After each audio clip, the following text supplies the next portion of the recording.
Happy Tuesday. I hope everybody is doing good. We are officially in the second week of the calendar year, so hopefully your 2024 has been going well. I, as you can see, did not get the opportunity to change my background because my child came home from his dad's house and gave me COVID that he caught from over there. So obviously I wasn't feeling great to move furniture around last week, but we're back. We're recovering.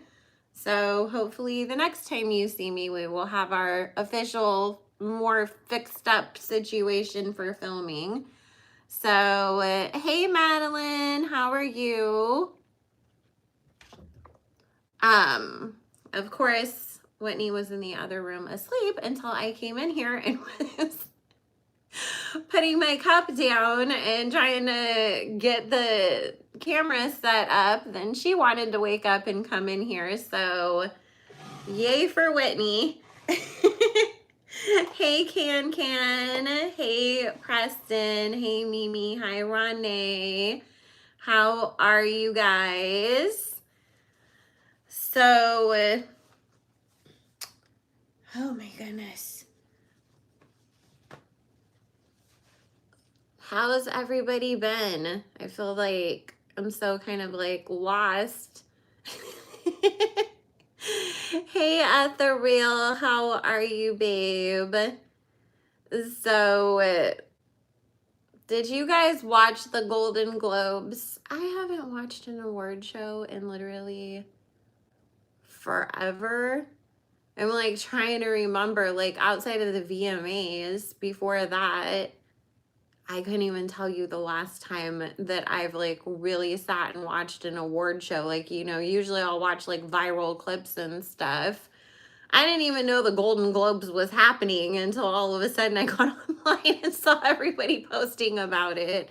So I don't really like keep up with all of that too much. Oh my goodness. I was gonna ask if it's really cold where you guys are because it is freezing in California right now. So I know like if it's cold here, it's gotta be some crazy storms going on in the rest of the country. Hey Teddy. Hi Lexi. You didn't watch either. Hey Renee. Yeah. It's just, I'm feeling better, Preston, and Kiddo was doing better, but his stomach was hurting him today, so he stayed home from school. It's super hot in Florida right now, okay? Hi from South Africa. It's summer here.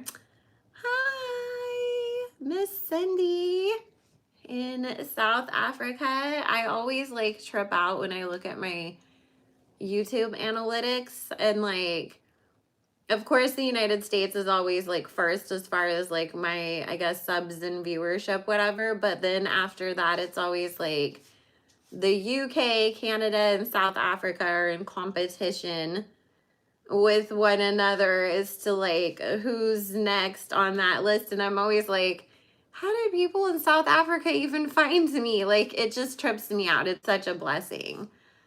So, hey Donna, I need to get one of those world maps that you can like pen stuff on, and usually people do it for like all the places that they visited, but I need to do it for like all the countries that I have clients in, because it's just astounding when I think about all the different ones, and I'm always just like, you're all the way in Australia and you wanted to talk to me? Like, that's just like, I don't know, it's just so flattering.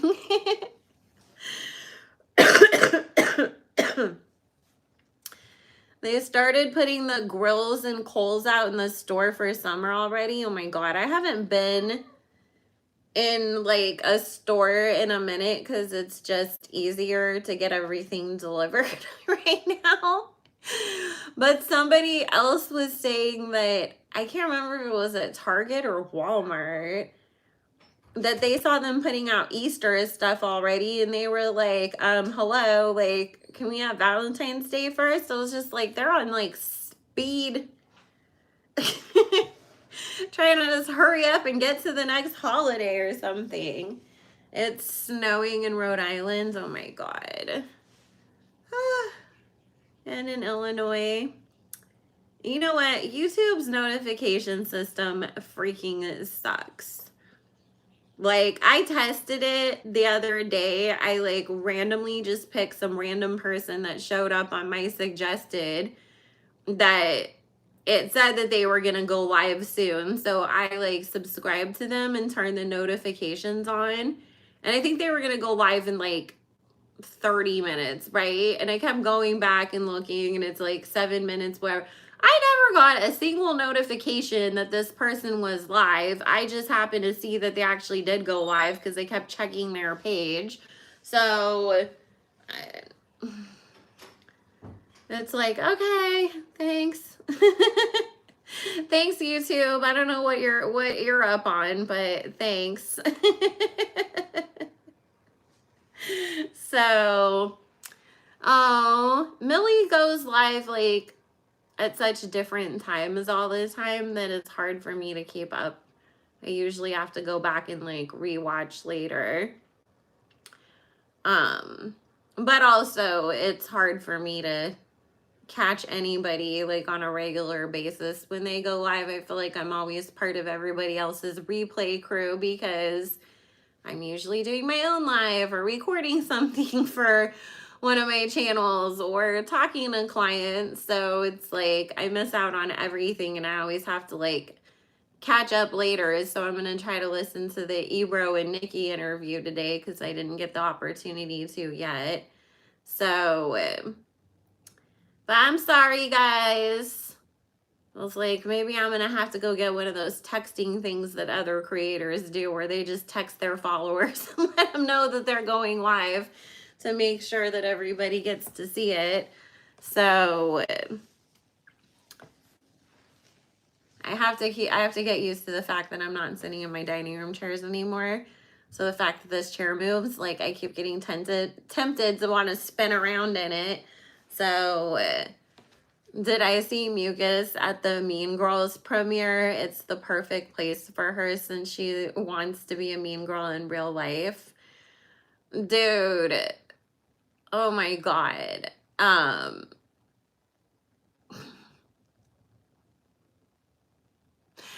Okay, first of all, her dress like did not go with what everybody else like wore to that premiere. Like, it looked like somebody that was dressed up to go, like, pretend to be, like, a mermaid at a little kid's birthday party. Like, wasn't her dress giving mermaid vibes? Like, that's what it reminded me of, like, some type of ocean or mermaid theme. And then I don't know, it's just like everybody else was dressed so differently than she was from all the red carpet pictures that I saw that I was like, she just sticks out like a sore thumb in this evening gown like that when everybody else was wearing, you know, more tailored clothing.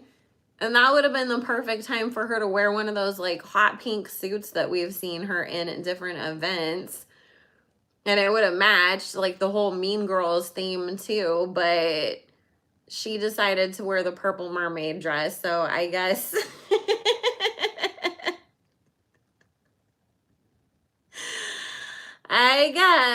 dude, I am so confused like on what Discord actually is, and I just always hear like people going into other creators' Discords and uploading like PORN, but as a child kind, or starting racism wars and like all kinds of shit, to where I was just like, okay, it sounds like you have to be like on top of monitoring that like all the freaking time, and I don't have the time for that right now. So like, I'm already overwhelmed trying to keep up with my life as it is. Like, I don't need to add more shit that I have to be responsible for at the moment. So, but Mucus is Megan the Stallion, by the way. We gave her the name Mucus in Patreon a couple years ago to raise awareness for cold, COVID, and flu season. So it's just stuck, and that's what her name has been ever since, because she's as annoying as having a bunch of mucus stuck in the back of your throat. Um, your university used it and it was wild and funny. What exactly is it? Is it just like a free-for-all, like upload whatever the hell you want kind of thing? Like, I'm so confused by it anyways. I'm gonna have to like look it up later. I just, like I said, I heard about CP being passed around on it, and I was like, oh God, I don't want to have those kinds of problems. So, yes, Kylie, I don't know if you guys have seen the memes that went around, but people were comparing her to the guy from Oppenheimer. What is his name? Cillian Murphy. Is that how you say it? I thought it was Cillian because it was a C, but I guess it's Cillian. But yeah, everybody was comparing her to him. Uh, I heard people say that it looked like she had inflatable, detachable lips on.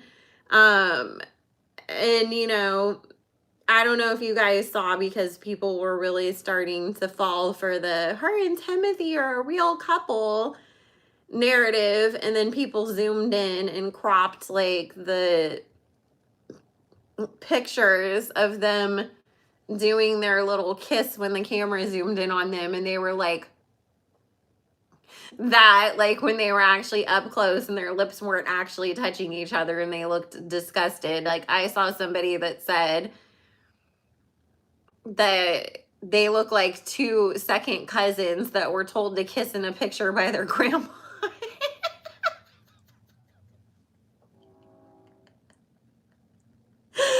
So, I mean,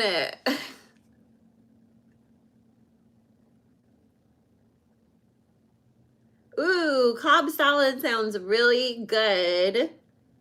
And I am glad that you are able to tune in with us, Ange. She was pushing 70, but Timothy is a whole actor. I know. It was just like, oh my God. She just does not. I mean, it's just, you know, like, I hate to drag somebody for their looks, but it's just really sad because it's like, obviously the poor girl thought that she needed to change everything on her face to, like, I don't know, fit in with her family or Hollywood or whatever. But it's just like, obviously it took its toll on her looks, and now we're all saying that she's, what is she, 26 or 27, and people are saying that she looks like she's 48. And you know, that's gotta like bother her, because it's like, obviously you were insecure, so that's why you got the work done, and now people are saying that the work has made you look worse. So, I mean, her and Chloe, and I mean, I think the whole family in general needs a lot of therapy, but I think her and Chloe really need some therapy, the absolute most. Because, you know, you can get 158 nose jobs until you look like Michael Jackson, but that's not going to heal whatever is so broken inside of Chloe that keeps her wanting to keep, you know, dealing with people like Trash Can. So it's like her and Kylie, their mom took a big toll on those two. I feel like she affected the whole family in negative ways, but just when you see Chloe and Kylie, it's like, Chris did some real damage to you guys, didn't she? That's the way that I always at least feel. Kellyanne had charisma. I like him. He's so creepy to you, you can't. He reminds me of, who's that other actor? Adrian Brody. And then there's another guy too, where they are just so good at playing like the creepy dudes, just because they have that like tall, skinny, dark hair, pale skin, kind of creepy eyed look to them. But then they can also look cute, you know, depending Willem Dafoe is another one of those too, that he plays like a good weirdo and creepy guy. So, all right, guys, let's get on to our topics for the day. My back is killing me. That's the biggest thing that I've had like the issues with this COVID was like having a mild cough, getting short of breath really easy, and then just like, oh my God, the body aches. Like I was literally walking around like the 10 man because my legs hurt so freaking bad the other day just for no reason. So he reminds you of a possessed doll. Oh my God. Oh boy. So did you guys watch the Katt Williams and Shannon Sharp podcast? I am actually going to go grab some Advil real quick. I'll be right back.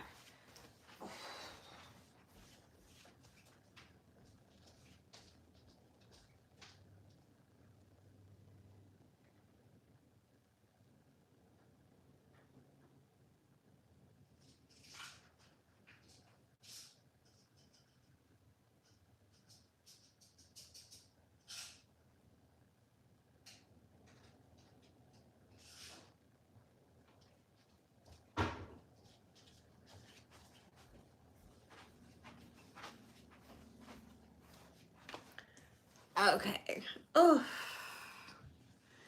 You didn't watch it, you just saw some clips. Katt has always been funny. I did it and rewatched it several times. Yes, I watched it twice and I'll probably end up watching it another time. So I love how he gave Bernie Mac his flowers. You know, Bernie was always the best out of all the kings of comedy.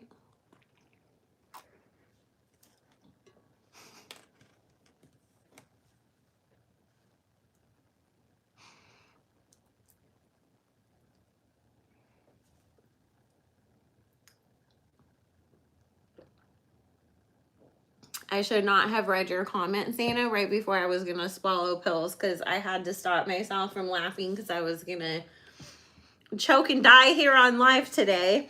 Well,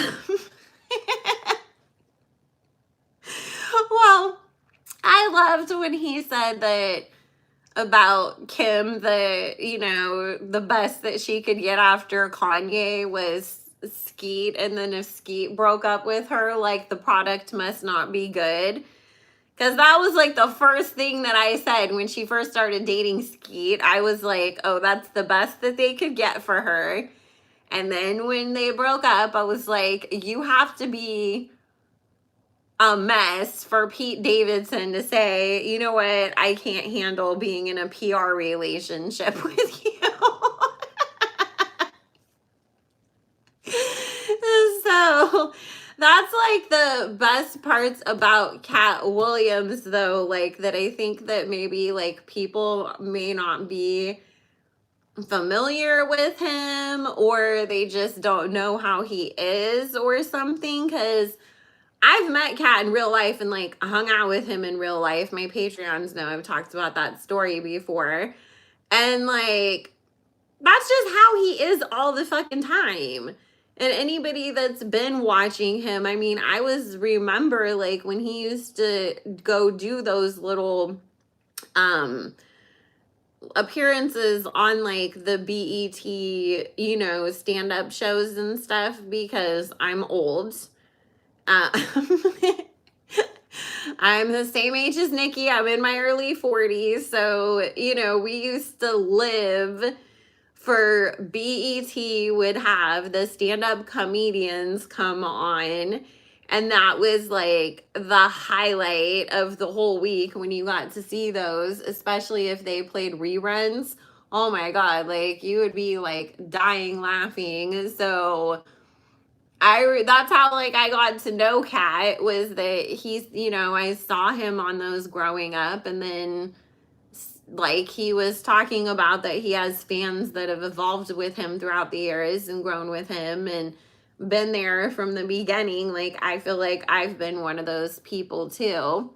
So he's always been the same, in the same way that he'll just be having a conversation and he, you know, says some funny ass shit or some real ass shit, or like gives somebody an intelligent but subtle drag.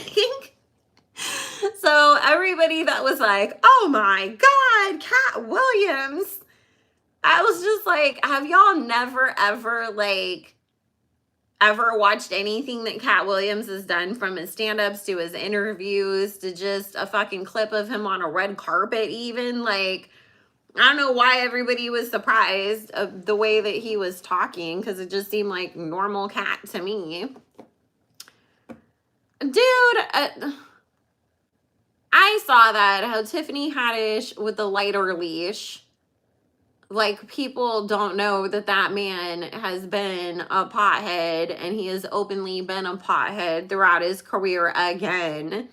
And if you know, like, that's like if I saw Wiz Khalifa, like, walking around with a lighter, the first thing that you're going to assume is, well, it's Wiz Khalifa, so he's going to roll up.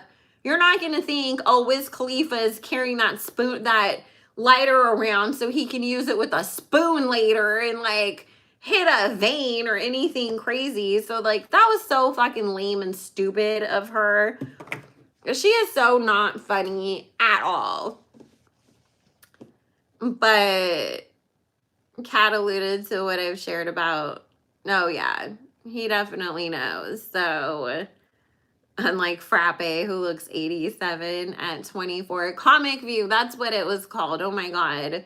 Dude, Samora used to have us on the freaking floor dying laughing. She was so hilarious. I'm about to go smoke a joint right now. Fuck Tiffany. Well, guess what?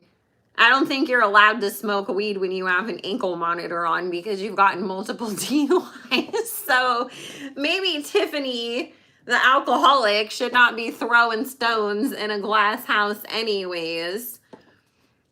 So, but what questions do y'all got about Katt? Because I don't really know what I'm supposed to be reading on in this, because he told the truth. And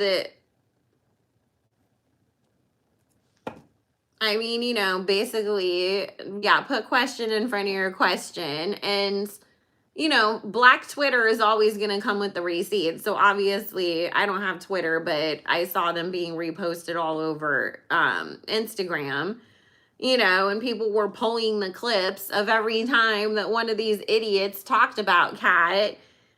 And so it wasn't unprovoked, like people were trying to also play it as. It was just basically him responding to the shit that they said about him. How does Kanye feel about what Katt said? Spirit saying that Kanye doesn't really care either way.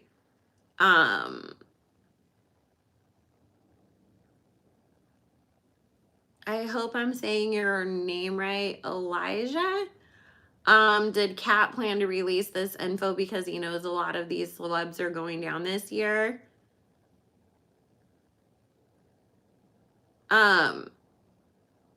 This is honestly, he's already talked about the Illuminati and all the secret brotherhoods and all the other stuff multiple times. He's also dragged Steve Harvey in the past.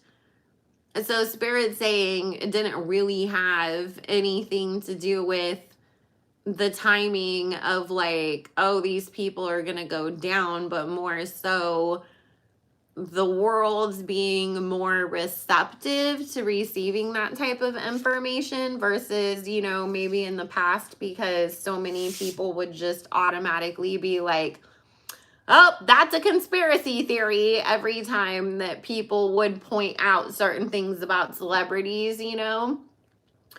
And that was a big part of the Great Awakening that we all supposedly went through in 2020, was people really starting to wake up and realize, like, maybe there is some truth to all this stuff. And, like, I was having this conversation with somebody on social media, you know, the fact that people like Jaguar Wright, Kanye West, Katt Williams, Anne Heche, Aaron Carter, you know, there's a few other people, obviously, have been saying these things for years.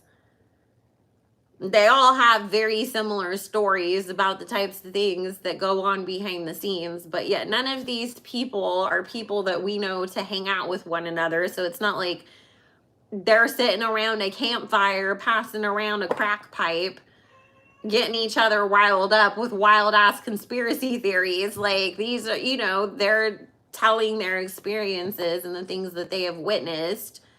And obviously, these people have all had very similar experiences within Hollywood. So, maybe it's time that we start to ask ourselves, is there some truth to some of that stuff? But it was more so just people are going to be more, receptive right now versus, because everybody's going down, it's the perfect time to expose anybody. But again, he's been saying this shit for years. It's nothing that is new from him.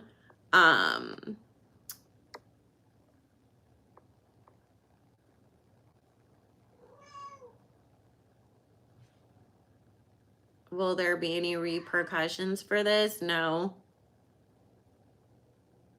Katt has been saying the same shit for years, and he's already dealt with, Hollywood not including him in certain things, but also, and I highly recommend if you guys really want to know how, because he goes more into the details of all of that, I would say watch the last interview that he did with Larry King before Larry King retired. And he really goes into how he's always made sure that he's produced his own stuff. He's never taken loans, that he's always set himself up, that he was self-sufficient, so to speak. And that way he is unblackballable, or whatever, you would want to say.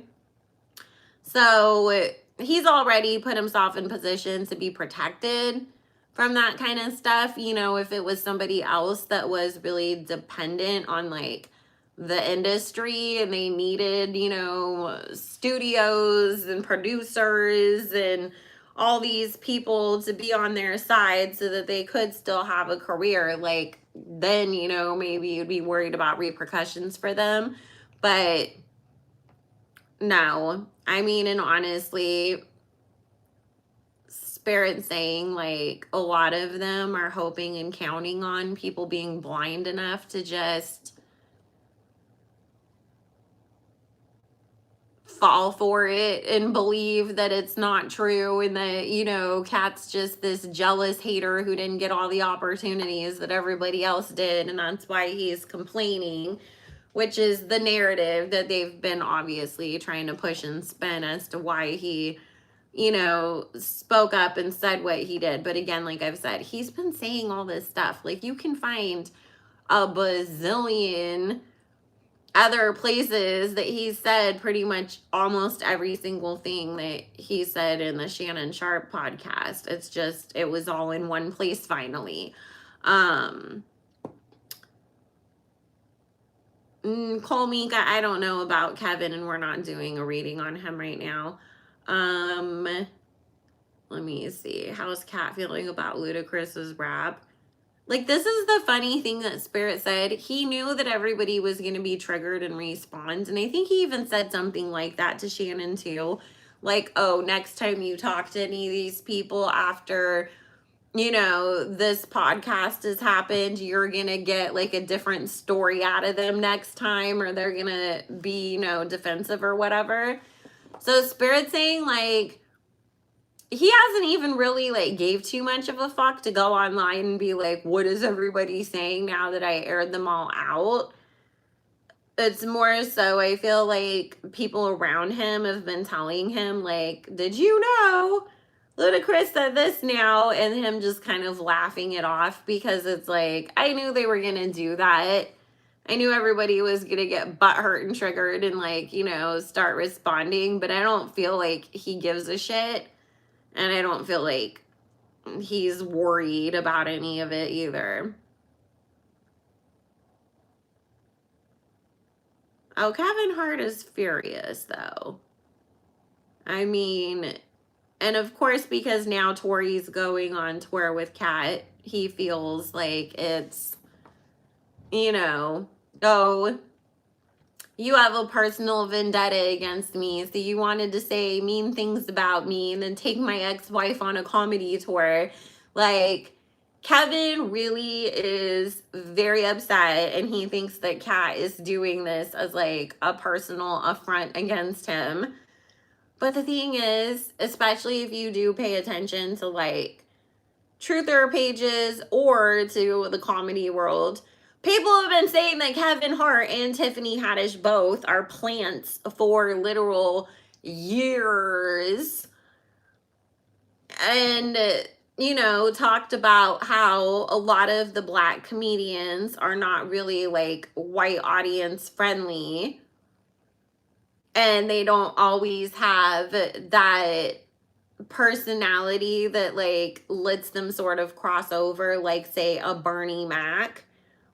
So people have said, like a lot of white audiences are not gonna like get or relate to or love like a Katt Williams type of a comedian. So they said that Tiffany Haddish and Kevin Hart were those industry plants that were, basically supposed to keep it on the safe side so they could, still have the white mainstream audience. And so it's just like, Kevin's sitting there getting all pissy that Katt said something, but it's like, dude, everybody's been saying this about you for years. Katt's just, I don't know, the biggest celebrity that's put his face on camera repeating it, I guess. But Spirit saying, it's always bothered Kevin that people say that shit about him anyways. And so the fact that another well-known person did get on the internet, put their face on camera and say that about him, like he literally is like freaking out. He is super duper, Spirit is saying, overly concerned with like his PR image. Like Kevin's one of those people that wants to have a certain image out there in the world, look, I have the wife and the kids at home and I'm Mr. Family Guy and then I'm in the Disney movies and I'm buddying up with The Rock and we're gonna go make another family friendly movie. But he's really, doing the same exact shit that everybody else does, cheating, getting high, getting drunk, partying, any of the other crap that anybody else is doing. But he fights really hard to maintain a certain image because that's what keeps him working and keeps money coming in. So Spirit's saying anytime that he feels like he's getting exposed for that, whether it's, Tasha interviewing the assistant to now this situation with Katt, he freaks the fuck out. So he thinks that this is the start of some sort of cancellation or hate train for him. And that they're all starting to pile up the rocks at the bottom of his mountain to tear him down. And so he is nervous that this is some bigger picture thing. But the funniest part about it is that number one, Katt is like more than proven that he's not that industry puppet. So if they were going to use somebody to take Kevin Hart down, Katt Williams would be the last person that the industry would come to and say, hey, we need your help. Because he would tell them to go fuck themselves. And then he would probably call Kevin and be like, hey, heads up, they're trying to cancel you. So get your shit together and make sure you don't go on any big vacations or make any big purchases because you're not going to work for a minute. Like, but Kevin is so paranoid that that's where his brain is at. But it's very Carlos, Bel Callis, Yolanda Saldivar Jr. the third, energy where it's like, when that the only reason why you have a certain career or your career is at the level that it is because you were a good little puppet and you did everything that you were told, whether it was to beef with certain people or to say certain things or do certain things, then you know in the back of your head that those same people that gave you your status can rip it away from you at any given moment just because they decide, you know what, you're boring and we like somebody else better now. And so they're always on that, oh my God, somebody's going to come along and steal everything away from me and I have to fight for my life energy. And that's where Kevin Hart is operating from. So, Spirit saying that Mike Epps was just trying to kind of still play the middle where it's like, he wanted to back Katt up, but he knew that if he got on there and said unequivocally every single thing that he said is true, then the same torrent of shitstorm, you know, that Katt Williams was getting would then be directed at Mike Epps, because it'd be like, how can you, as a fellow comedian, co-sign all this hate? So it was like, all right, I'm going to co-sign some of it and then say some of it maybe not true, but that was just him trying to play the middle and, you know, still protect himself. Black magic is only in Disney movies. It isn't real.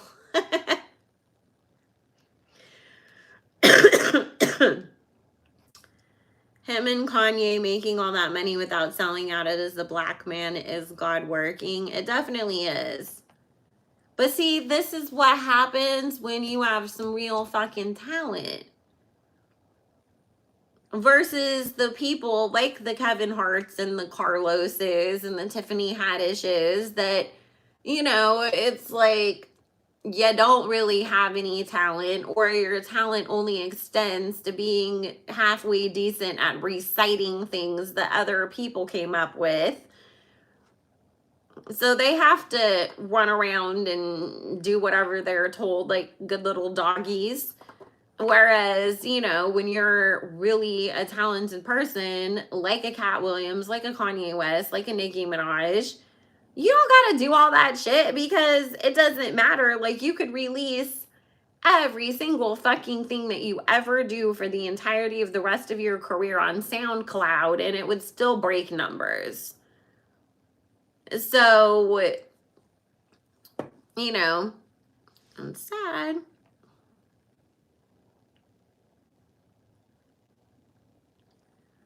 Oh, Mimi, people think that money means everything and that that is the only indicator of success or happiness in this world, and it is far from it. So,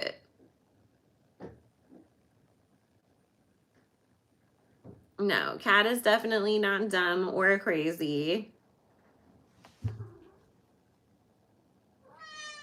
I didn't know his ex-wife was on tour with Katt. They just announced it like the other day, Hannah. I just saw it on a blog yesterday that they just said that she's going to be opening up for him for, I think, like the rest of the tour that he's currently on. No, you don't go up there.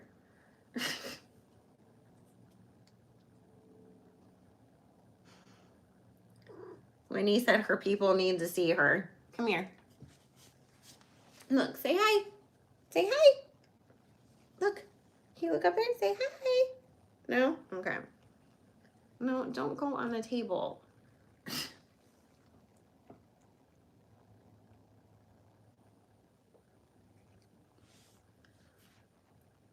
Do you guys think that Tiffany Haddish is funny? I don't know. I've never found her funny. I just have never found Kevin Hart to be all that funny either. I mean, the comedians that I like are the Katt Williams, David Tell, the Mike Epps, the Bernie Macs, like the dudes that literally will say some real ass shit and they're not going to be PC and they don't care to play like the industry PC type games. Like, that's who I like the rough, gritty, more old school comedians, because I saw this discussion, I forget, maybe it was on like the Juicy Scoop podcast, or maybe it was somewhere else, but it was basically somebody saying that, like every comedian, it basically these days is always either at risk of getting canceled for a joke that they make currently, or some joke that they've made in the entirety of the past of their career that somebody's gonna at some point pull that up and say, did you guys see this? What a horrible person. And then, a group of people are all going to decide that they're offended and don't like it. And then there's, that person's going to get canceled. And so they were just saying, like, that's dumbed down a lot of people's comedy because they're so scared to say anything that might be funny, but also anybody could twist it and take it the wrong way and cancel them. And that it's only gonna keep like dumbing things down because more and more people are gonna be scared to get canceled, by making the wrong joke or whatever. And I was just like, dude, that sucks. But I could totally see where that's happened. See, that's the thing that I've seen a lot of people say about Tiffany, is that she just basically plays into stereotypes and then tap dances for the white community. So Cedric was too busy eating to write his own jokes. Oh my God. Dude, I was dying laughing when he said that he said 3,000 scripts go out, or 30,000 scripts go out every season in Hollywood. None of them were written for a country bumpkin, Mr. Potato Head looking. Dude,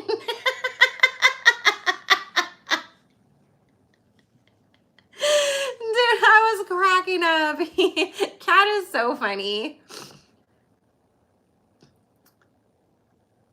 But you know why? Because South Park and Family Guy are also industry plants in the sense of, and if you guys want to know any more about this part of the topic, you can go to patreon.com/psychicbellalove. That's where all the Illuminati stuff is. But South Park and Family Guy, if you haven't noticed, is either about punishment and humiliation rituals for some people, or, okay, Hollywood's decided that they're not fucking with them anymore and we're going to turn them into the laughing stock of the town.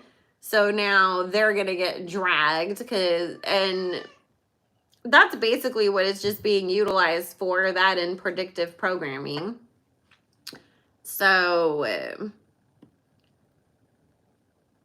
you were surprised to learn that Steve was wearing a hairpiece. Somebody told me that he was like a few months back.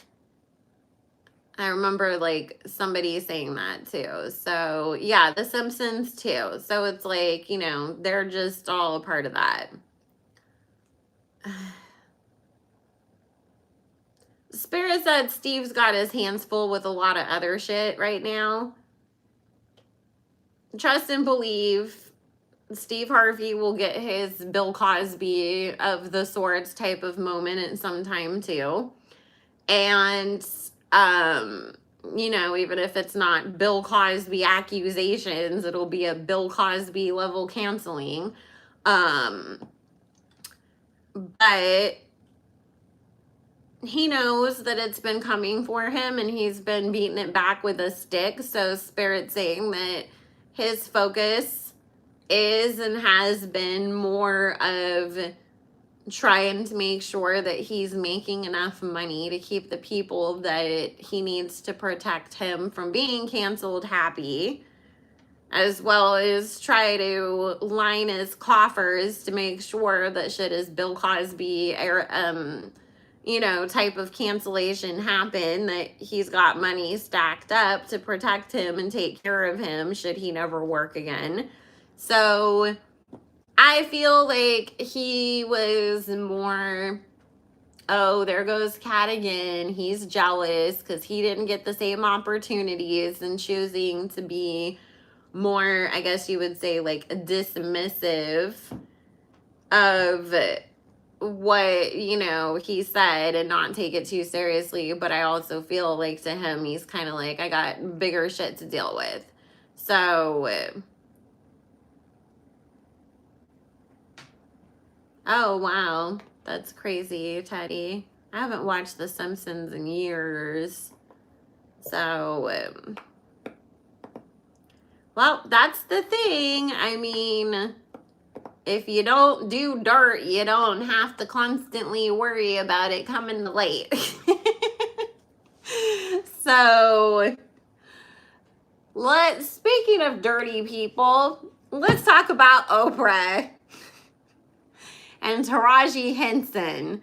So, first and foremost, I know that everybody and their grandma, including Oprah herself, has been trying to make it as if, oh, Taraji's issues were just with some unknown ghostly figure in the background that nobody knows was somehow involved in the Color Purple movie. But yet, you know, isn't it convenient that Taraji and Monique basically had this same type of complaints, and both of them had those complaints after working on projects with both Tyler Perry and Oprah, but we're not supposed to assume that it's Oprah. So, hey, listen, I've been doing really great with my transitions, okay? Last time I said, speaking of people who are not cute, and then we transitioned smoothly into Ethan Slater. So give me some credit. I've been doing better with my thumbnails and with my transitions between people. So anyways, I mean, that's somebody else who's got a lot of shit to hide and is gonna spend a lot of time hoping to God that her connections to all of these horrendous people doesn't come back to reflect badly on her. But again, at the end of the day, how can you be a good person but you're friends with Jeffrey Epstein? You called Harvey Weinstein your best friend. Let's not forget the whole John of God thing, and you were promoting him all over Super Soul Sunday and the OWN network. Like, you found the, you know, Jesus reincarnated, and he turned out to have a whole fucking trafficking and baby farm going on. You know, she did the Leaving Neverland documentary. But we're supposed to be like, Oprah's a great person, you guys. I don't know a lot of great people that hang out with such horrible fucking monsters. You know, my grandpa always would say, if you're not a crackhead, you wouldn't hang out with crackheads. Because what the fuck do you have in common with them? Nothing. So it's because she loves bread. You gotta blame it all on the bread. Oh my God. She is so out of touch. So I just want to ask first and foremost, like, what the cards have to say about the connection between Taraji and Oprah, and then we'll ask other questions, because I just want to see what the cards are going to say about their energy between the two of them. And this is the thing too, guys, okay? You know, because I saw people trying to blame it on, I guess it was like the Warner Brothers studios as being the ones that were making them drive old Honda Civics to the set and all that crap that, you know, they were complaining about. But, okay, they're the studio, not the producers. There's a difference. And it is the producer's responsibility to make sure, and Oprah and Tyler Perry were the producers of this movie, so it falls on them to be responsible to make sure that their cast is being taken care of. The same way that Alec Baldwin is being held accountable for what happened on the Rust set to Helena Hutchinson because he was the producer. So at the end of the day, even though he wasn't the person that was in charge of the, you know, prop guns and ammunition and all that stuff, he was still in charge of the production of the film. So when somebody obviously lost their life on the set, he's the first person that they're gonna go look at to be responsible. So the Oprah in no way, shape, or form we can't absolve her of any responsibility, but then scream that Alec Baldwin needs to be held responsible when they both were the same role. You know what I mean? I know maybe that's a bit extreme, but maybe people understand it in that sense. So, well, that's the thing that Oprah could have gone to Warner Brothers and said, hey, you need to pay people fairly. You need to do this. You need to do that. But again, those are things that she, as the producer, should have already had figured out from the get-go. Taraji shouldn't even have to be calling you and saying, hey, we're not being taken care of over here. Can you do something about it? Like, you as the producer and as somebody who wants to herald themselves as this great supporter of Black art, the first thing that you should have been doing was make sure that those Black artists that you were hiring were being properly taken care of.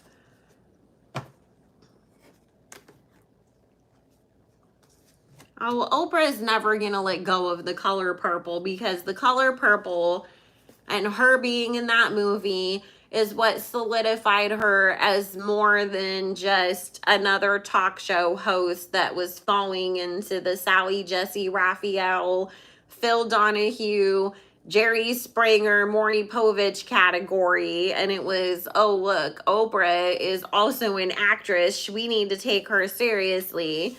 So she thinks that that was the defining moment of her career where everything changed for her. So she's gonna ride that shit until the fucking wheels fall off. Same way that Diddle Bop is always gonna go around talking about Biggie like, ooh, I mean Biggie, because that's what blew him up. When in all honesty, in reality, anybody that was around and knew him and Biggie said, you know, Biggie fucking was trying to get away from him and couldn't stand him at the end. So, you know, The Color Purple is Oprah's Biggie. And she will always try to find a way to monetize it. I mean, and haven't you noticed too, like, she acts like this is her fucking book and her movie and she invented it. And thank you for the donation, Lindsay. You know, and not Alice C. Walker's creation. It's Oprah. It's like, you don't even, Alice C. Walker always gets mentioned secondary to Oprah. So she's definitely, you know, capitalized off of this and taken it over so much that people only just associate her first and foremost with it. So, okay. The first thing that's coming up is Spirit is saying Taraji 100% has an issue with Oprah. However, is she going to come out and say, yes, Oprah, you know, is the source of all of my grievances in this situation? No, because she knows that that is only going to end up, you know, when we were talking about somebody that's going to end up with repercussions later on in their career, you know, Katt. And I said Katt doesn't need to, but somebody who still has to depend on the industry to work, that would be a worry for them. Taraji is that person because she obviously still needs this industry. in order to work. So it's like, I'm going to air my grievances out, but I'm not putting a name on it, but I'm going to let y'all piece 2 and 2 together. But if you corner me, I'm going to deny, and try to pass it back off onto, oh, it was Warner Brothers. Oh, it was this production assistant that had an attitude and didn't want to help us. Like, I'm not going to pin it on Oprah and Tyler. However, Oprah and Tyler are the people that she is, you know, has her issues with and blames for this.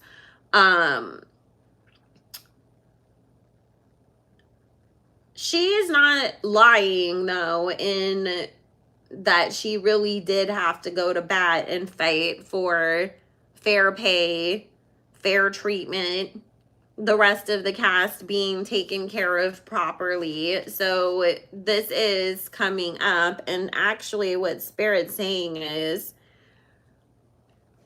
the way that people, I don't know if you guys have heard this, because they were trying to say that, like, oh, once Taraji called Oprah, like, Oprah took care of it. I don't get that. I'm getting that she had to go through Tyler Perry to get to Oprah. Like, Tyler Perry had to explain to Oprah, hey, you need to do this, and this is why, and this is normal, you know, and like, as far as like getting a driver and not making them drive themselves in traffic back and forth to set. Like, Tyler's the one that had to play the intermediary and even get Oprah to take it seriously, because I don't see her wanting to budge. And this is the crazy thing. You know, Oprah has outside funding. None of this came out of Oprah's pocket by any means. And what Spirit's saying is, it's like, if, say, for instance, Warner Brothers or whoever the studio was told Oprah, you can have $200 million for this budget. She was trying to claim that she needed the whole 200, but do it for 100. Like, there was some intention to pocket things and skim and cheap out in order to benefit her. And that's why she was being stingy. And that's why Tyler Perry had to play intermediary on, go, you know, you need to handle this, you need to take care of that, because to her, she was just trying to hold on to it.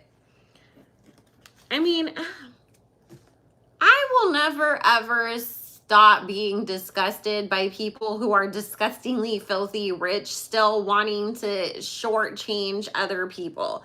Like, you have more money than fucking God, but you gotta cheap out and not pay people properly because you want even more money to keep it in your own pocket. Like, that little chump change that would have made Taraji feel like she was a valued member of the cast, that you could have gave to her or threw towards making sure that the crew was being taken care of properly, is really, honestly, a literal chump change compared to the money that Oprah brings in. But it's like, oh my God, that's like making $3 million a year, but you're stealing pennies every single day. Like, what the fuck?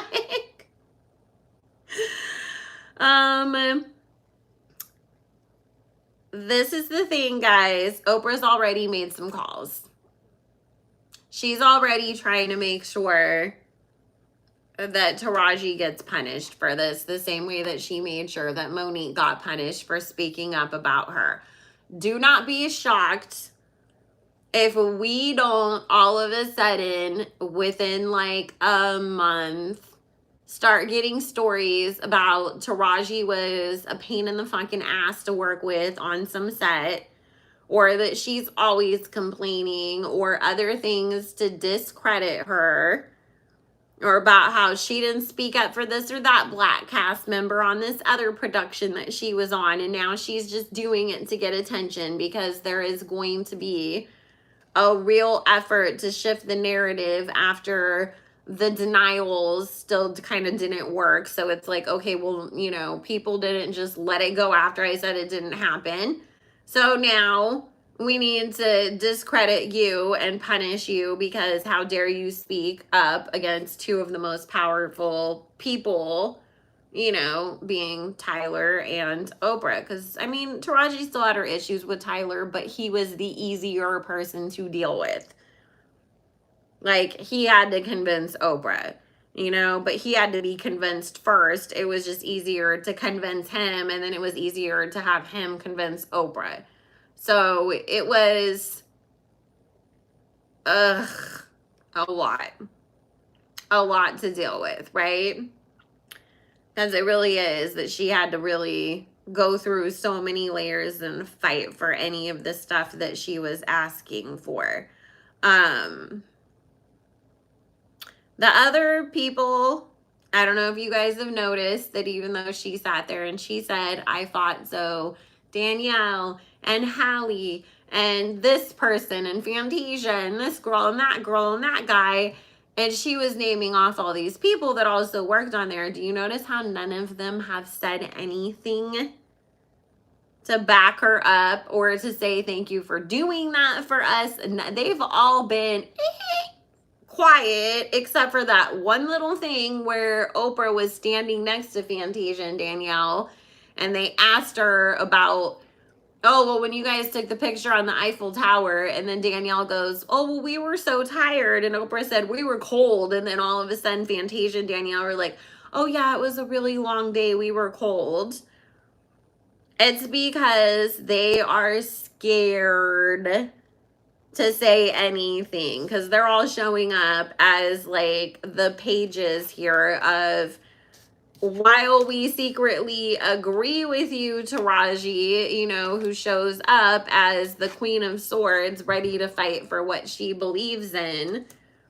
You know, they're all the little pages behind her kind of shaking in their boots like, oh my God, please don't let anybody think that like we had a part in this, because even though we benefited from it, now she's saying our name and now Oprah's gonna be mad at us too, and we don't want that drama, you know, and stress. So they're too scared to say jack shit.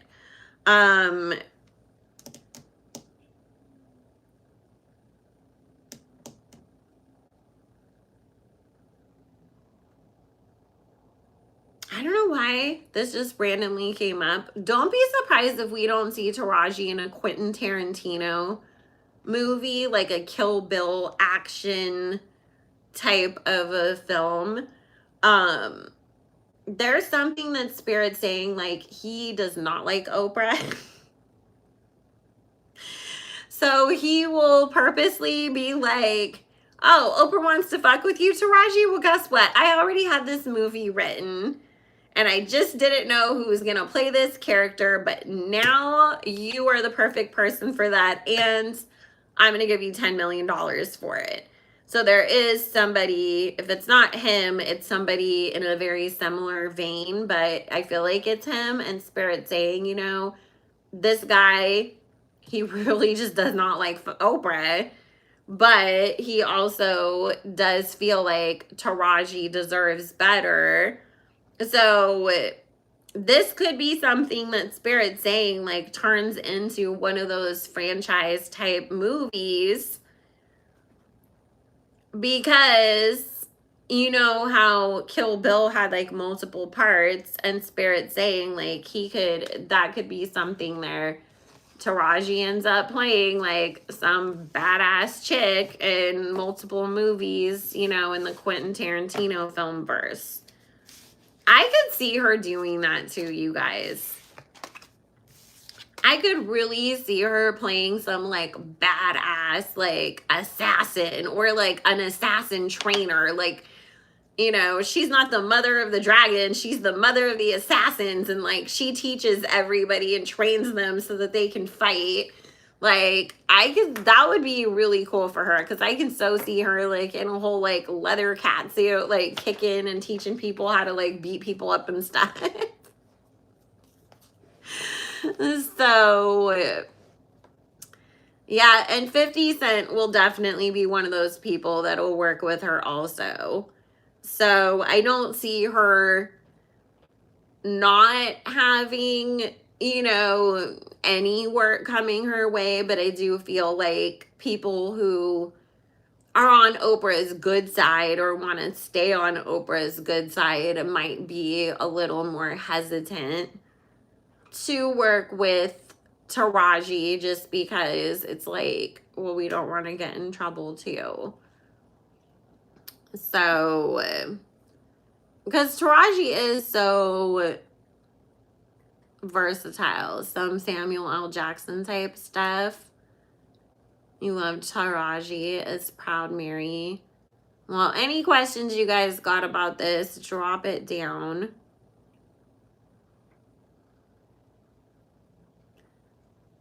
Exactly. I mean, you know,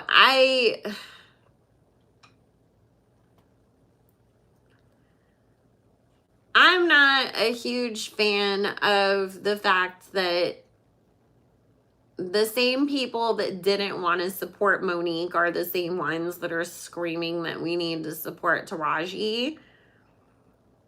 Because I think that maybe instead of having those conversations, and people are so quick to like want to dissect why we didn't support Monique and we should support Taraji, how about we focus on the fact that there is a repeated pattern with Oprah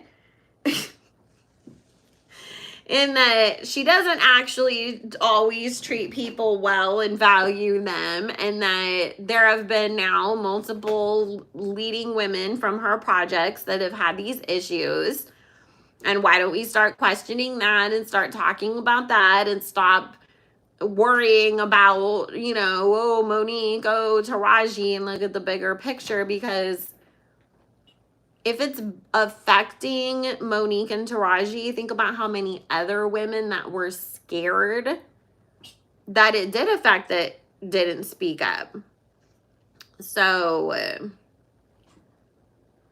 Spirit saying that she understood why they have it, because she's, you know, I mean, this is the thing that Spirit's saying. Taraji is speaking up now, but this has been happening to her for years, right? So, and the reason why she didn't speak up previously was because she too was scared that she was going to get blackballed, and it was only that she felt like, okay, number one, I have the courage to say something right now, but number two, at least maybe I'm somewhat deep enough into my career that I won't get canceled the way like a younger person would, or maybe they'll take me more seriously. Because that's the thing that I think sometimes, like, I think is a bigger picture overall problem that we need to also talk about collectively as a society at some point, is that, and I've said this in my own career too, you know, being a reader, I started doing this when I was like 18. Do you know how many times people would be like, oh, what are you going to fucking tell me about my life? You're 20 and you're younger than me. And like, people didn't start taking me serious, like really, like as an overall, especially older people, until I started getting older and I was more in my mid 30s and older. People don't always take a younger person's voice seriously. And especially as women, it makes it even harder because people don't want to listen to women, you know, to start with. And so a lot of times what happens is you may have had those same grievances when you were 25 or 30, but you knew, oh, people are just going to call me a spoiled, entitled brat and say, what the fuck do you know? You barely are wet behind the ears. You can't say anything, and you will only be taken seriously at 50 when you speak up. So I think for her, she understands what Spirit is saying, is that it took her time to get to that space herself, you know, and that these girls are younger and really busting their butts to make names for themselves and establish their own careers in the industry. And so I think that she understands, like, for them, there is way too much at risk, and it's probably not the best thing for them to speak up at the moment. So What are Oprah's thoughts on her negative public perception? Spirit saying that she's not really honestly all that stressed about this, like, being her Ellen moment, you know, because once everybody spoke up and was like, guess what? Ellen actually isn't the nice person that she pretends to be. And then what happened? People started, you know, collectively stopped watching her show. It got canceled, and she's just sort of kind of had to tuck her tail between her legs and move on. So Oprah doesn't feel like this is her Ellen moment. Spirit saying it's more like, oh, there's an ant on the sidewalk in front of me and I have to step on it to get to my house. Like, this is just another annoying little thing. Whatever. I'm going to teach her a lesson. How dare she? It wasn't that serious. But the flip side of that is it is annoying her more in the sense of people are not just, oh my God, this is the best movie in the entire world. Because again, like you guys said when we first, you know, moved into this subject, that all you have heard in regards to the movie is, oh, well, Taraji said that she had to drive to set in a 2014 Honda Civic every day, or Taraji said they were trying not to pay them or feed them lunch. So, you know, nobody's like, oh my God, this was the best movie or the best musical, or people aren't even talking about the, you know, soundtrack. Nothing from the movie has really gone all that viral. It's all the press and the complaints that happened in the press run. And so Spirit said that's what's annoying her, because she's just like, ugh, you took all the attention off the movie. And that's what she's pissed about, but she's not necessarily pissed because she thinks that, like, oh, I'm going to get canceled over it. So, of course, Oprah handles business like Diddle and Camel. They all run their businesses exactly the same way, like the mob. Which, and we're going to move on to Kylie Jenner and Selena Gomez right now, guys. But I just wanted to say I do still have the royal video coming. I fell down a rabbit hole of like watching a bunch of stuff about like what's currently going on with all of them. So I was like, oh, like there's some shit. So I wanted to, I didn't know people thought that their kids weren't real. I was like, oh my God, there's so many crazy theories and conspiracies about Meghan and Harry that like I never knew. But I did see somebody like say that King Charles is just the new head of the Windsor Mafia, and I just thought that was funny because I was like, every person I was just telling somebody else about Hollywood's just basically like the mafia and run that way in the same structure. So I was like, oh, apparently the royal family is too. Not surprised. The movie was unnecessary to begin with. I mean, you guys, listen, I loved the original Color Purple. It was a very meaningful story. I think it really made me have a lot of consideration as a non-Black person for what life was like for Black women, you know, post-slavery, in a way that we kind of didn't think about, because especially like because I was younger when I watched this, I was in school, so you know all we ever hear about is the proclamation of emancipation, and then they just act like everybody just moved on with life and everything was fine after that. And it's like, no, like, because you really didn't learn a lot about like what happened to like the people that were affected by slavery post, you know, being freed and all that stuff. So I thought it was good to like, that led me on a rabbit hole of really studying that whole subject and like how everybody did move on with their lives afterwards and the effects that it had on them long term and how that led to sharecropping and stuff like that. But I'm so tired of Hollywood just remaking everything. Like, listen, I love me some Coco Jones. But why do we need a reboot of The Fresh Prince told in a different way? Why do we need The Color Purple, the musical? Why do we need Mean Girls, the musical? Like, why are we just remaking and rebooting stuff? Like the Full House reboot. Like, is everybody in Hollywood that brain dead? Like, I honestly, when we talk about, well, there was a writer's strike, where were these writers though before this strike? Because it seems like Hollywood wasn't using writers anymore, and that they were just like flipping through like a scrapbook of like old shows and movies that the studio had previously done and said, oh, you know what? Let's remake MASH next.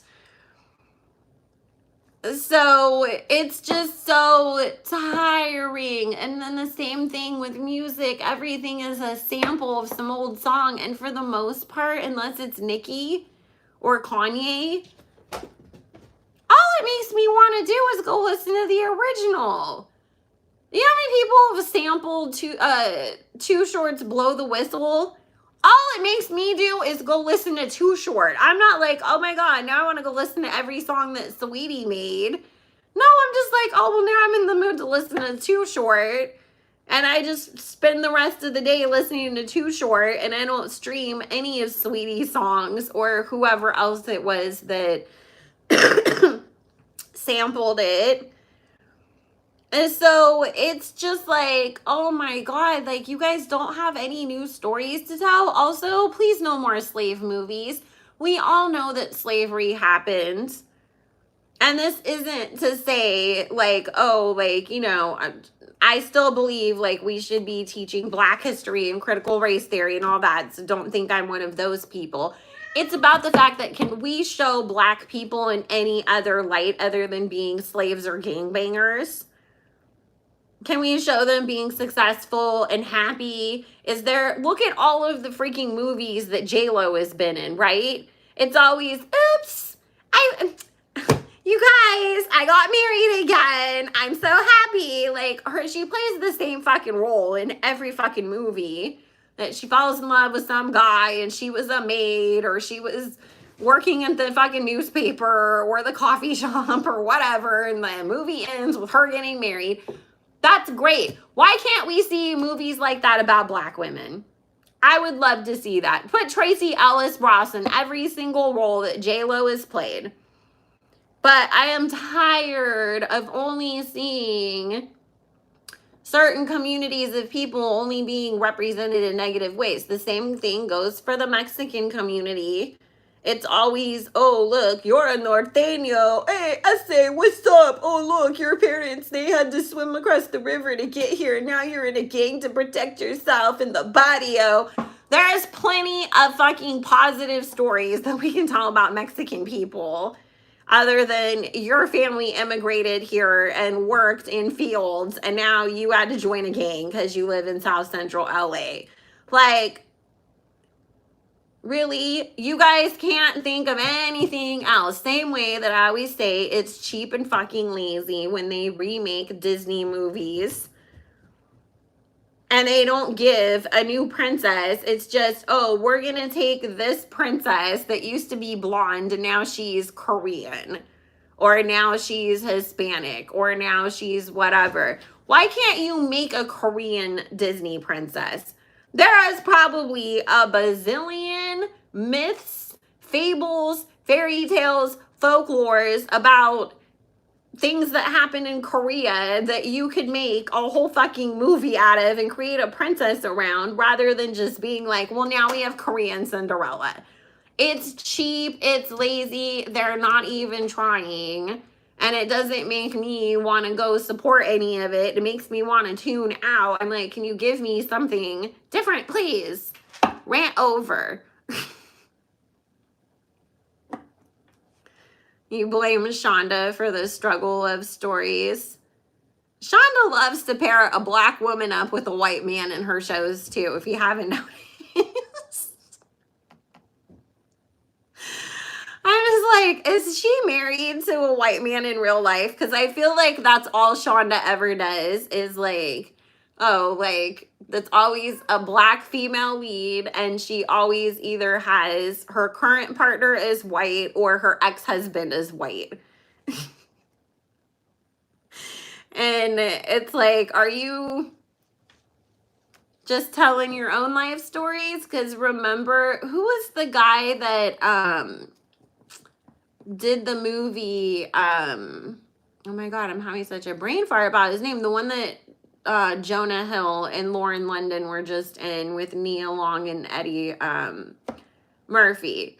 The guy that did it, people were mad because they said that all he ever does is show interracial love stories because he's married to a white lady. And I'm like, but how come nobody's said that about Shonda Rhimes? Because I feel like she always does the same thing too. Well, that's what I'm saying, Mimi. Just make a fucking new story. And that's the sad thing about it too when you think about it. How many really super talented people out there that do talk about things that are not just my pussy, my ass, run up a check, fuck him and then never call him again. Oh, fuck bitches, get money kind of fucking raps. They're not using Too Short samples. And they can't get signed to save their own life, you know, and they're not going to blow up. Same thing that I am sure that there are a shit ton of talented people out there who have written amazing scripts for TV and movies. And the sad thing is that they're not getting the opportunity. They're getting shelved because Disney wants to make Korean Cinderella instead of creating a new storyline and giving a new writer an opportunity.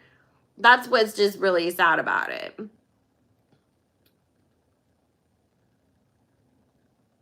The Blackening? Oh, I'm gonna have to look that up. What is that? I've never heard of that.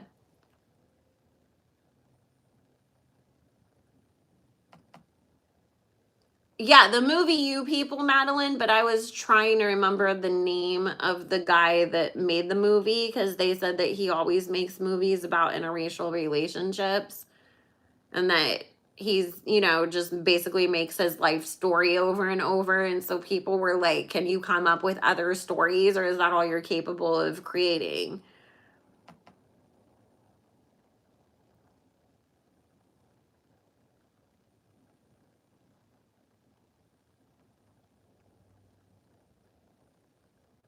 I'm trying to squeeze the last drops of money out of this industry before it collapses, right? Maybe that's what it is, but I mean, I'm sure at this point, even ChatGPT could come up with like a new idea.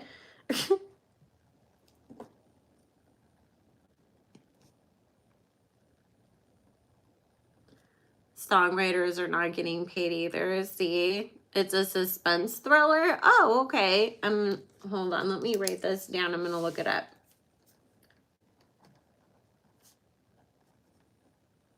And by the way, guys, number one, I am a sociology and psychology student. So I love learning about stuff and researching, especially anything that has to do with like humanities and social interactions and the psyche and personas and understanding people. Like I love to figure out everybody's like origin story. But something that maybe I haven't said out here, but I know I've talked about it in my Patreon is I, you know, do have a very diverse client base. So I am always trying to educate myself. And I've also been extremely blessed to have so many Black women support me. So I do always try to educate myself. So if you guys ever do have like documentaries or books or research papers or anything that you think that like I might be interested in or that could help me to understand the issues that the people who come to me face or just have an understanding, you know, to how to better support, please send them to me, psychicbellalove@gmail.com, because I am always trying to make sure that I can help everybody that comes to me in the best way possible. And I know, that certain situations in life are going to affect you differently depending on what racial, gender, or even religion that you fall under. Just as some experiences are always going to be exclusive to whatever race or culture that certain people are part of as well. So I just want to always try to educate myself so I can do my best to help.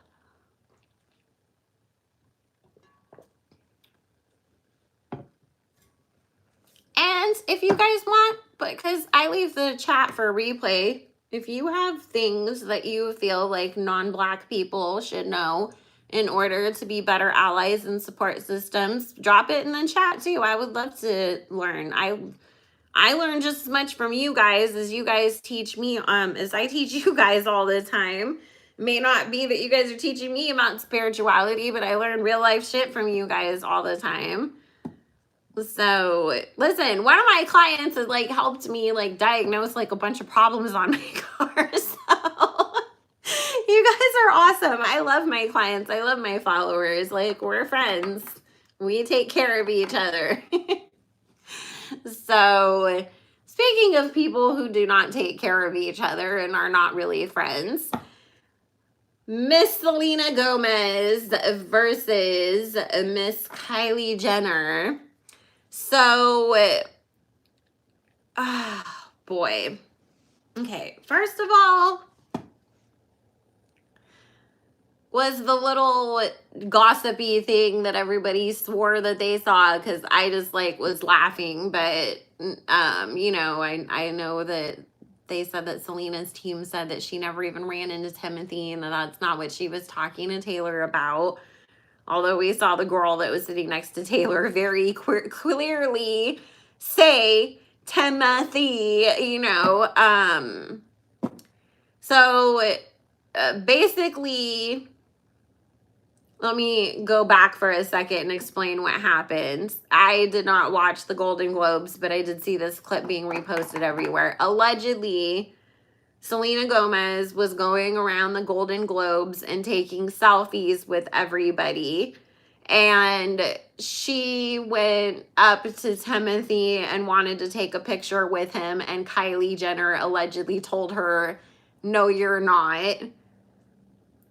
And Selena went back to go tell Taylor's table what happened. And that's what was caught on camera. And all of the lip reading experts were like, no, that's what they were saying. Somebody from Selena's camp came out and said she never spoke to him at all that night, but a bunch of blind items came out and said that no, that's definitely what happened. So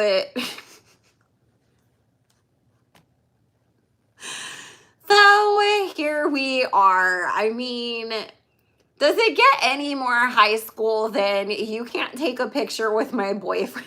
I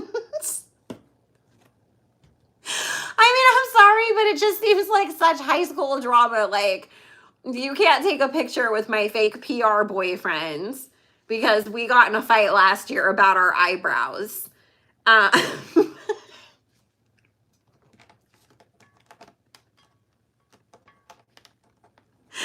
So I want to see first and foremost, like, let's just pull the cards and see what the energy is between the two of them to start with. Dude, Taylor was just like, what? Like, you could tell Taylor was just more annoyed that she had to be there.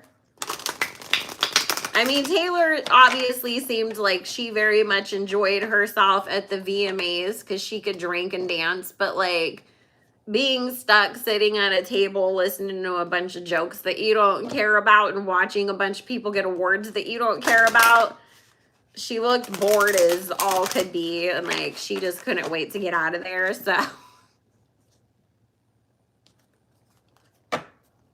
they should have made the new Mean Girls soundtrack not mucus, right? I mean, between Taylor and Selena, they would have gotten some. Listen, Selena Gomez has some bops. I have to give her credit for that. She does make some good little bops. Other than that, I don't. And Only Murders in the Building. I actually did. That's one of the few shows that I have watched in the past couple years. When I was sick last year, it was something I watched the first season and like the whole weekend. That just reminded me. I was like, I still have some more seasons of that show that I can watch. But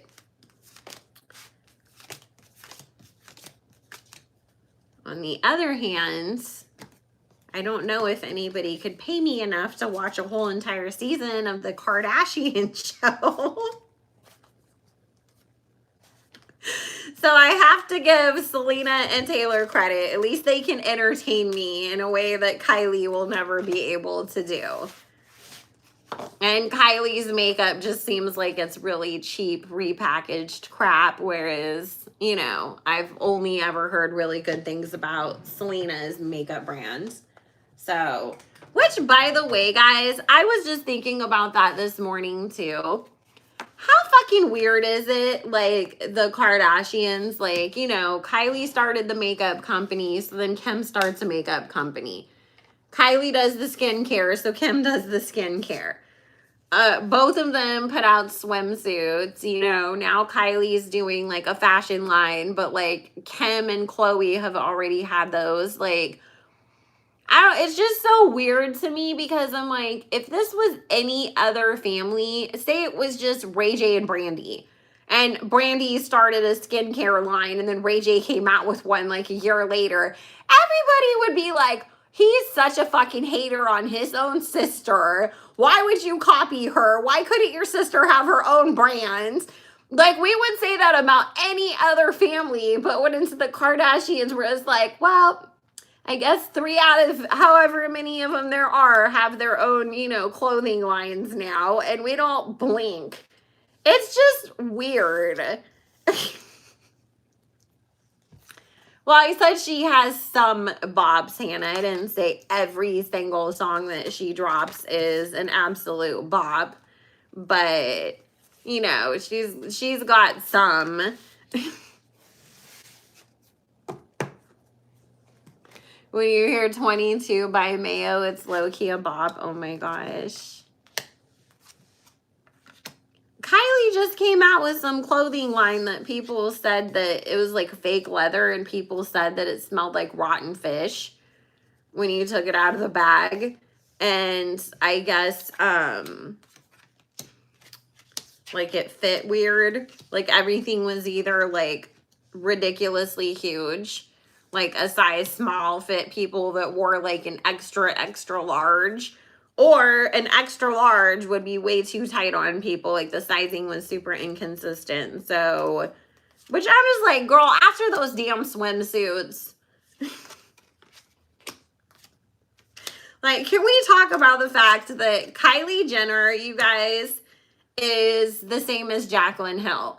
Because Jaclyn Hill never could just put out a fucking product without there being some kind of controversy, like hairy lipsticks, or something happened with some Morphe palette that she put out. And the whole time I was like, why are you apologizing? Isn't it Morphe's fault that, like, the product that you, like, worked with them on came fucked up? Like, shouldn't they be apologizing? But, like, you know, it was just, I always heard, like, everything that Jaclyn Hill ever tried to, like, do was just racked with controversy and things falling apart or having mold in them or not working well. And I'm like, it kind of seems like that's Kylie's companies too.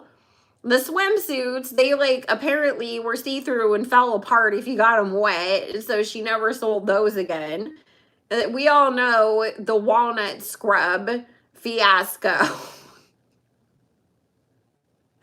So it's just like, you know, now apparently you have rotten fish pants. So I'm just like, are we going to start talking? And I know at some point there was something wrong with the lip glosses when she first put them out, like that the thing when you, the doe foot was like messed up or something. So I'm just like, okay, this girl does not have good luck. If I was you, I would never put out another product ever again. Since they can't seem to get it right. So,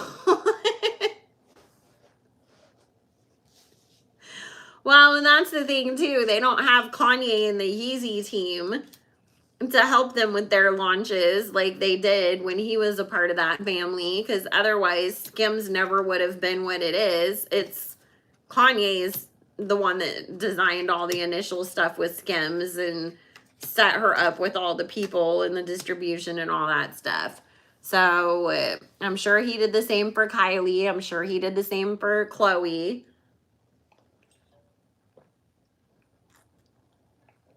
Okay. Oh boy. Well, these two absolutely hate each other. Both Kylie and Selena, Spirit is saying they both see the other one as nothing but a tower card. So Spirit was saying that, you know, yes, this situation did happen where, you know, Selena wanted to take the picture and Kylie said no because Kylie doesn't like Selena and she wanted to be a bitch. But on the flip side, Spirit is saying Selena also purposely went and asked Timothy because she could have just walked past him and gotten pictures with every single other person or waited until she saw him get up to go to the bathroom by himself or something and asked. But she purposely did it because she wanted to kind of swing her balls around and be like, yeah, bitch, you know, I'm talking to your boyfriend. What are you going to do about it? You're on my territory. Because at the end of the day, what the fuck was Kylie Jenner doing at the Golden Globes anyways? I mean, at least like Selena Gomez is an actual actress who like had a reason to be there, right? So Selena thought she had home turf advantage and was going to punk Kylie. And then Kylie was a bitch back to her. So of course Selena went to go run and tell her friends.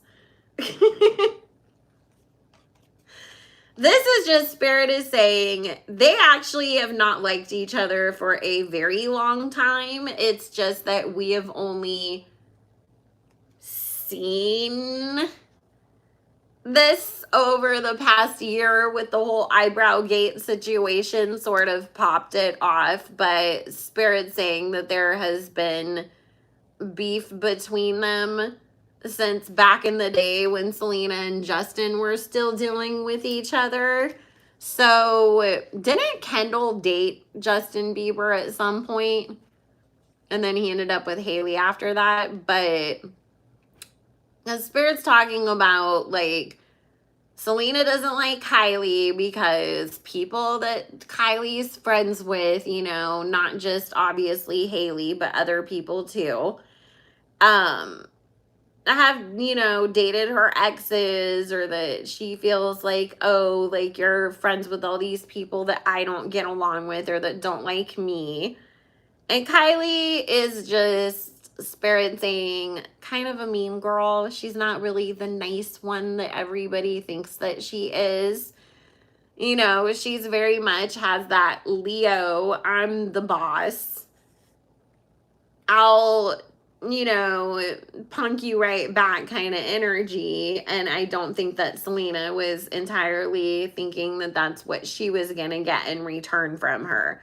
But they definitely do not like each other. They're going to throw subs at each other here and there over the next year.